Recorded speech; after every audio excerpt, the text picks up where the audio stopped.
The overall goal of this procedure is to selectively label retinal ganglion cells in the Wholemount preparation via an optic nerve stump injection of a calcium indicator dye.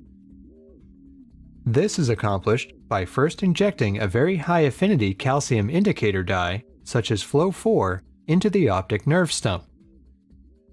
Next, the retina is isolated from the eye cup and divided into quadrants to mount onto a glass slide.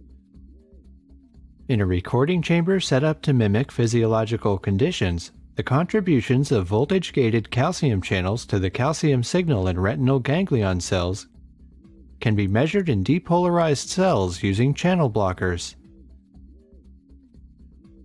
Ultimately, the results can provide semi-quantitative measurements of the contribution of the voltage-gated calcium channels to a signal such as a high potassium-evoked calcium signal.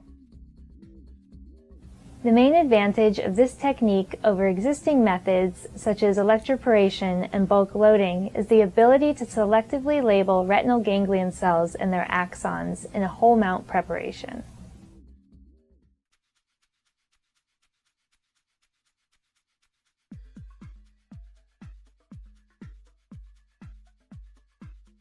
Store dissected rat eyes in hibernate A, Ames medium, or similar solution.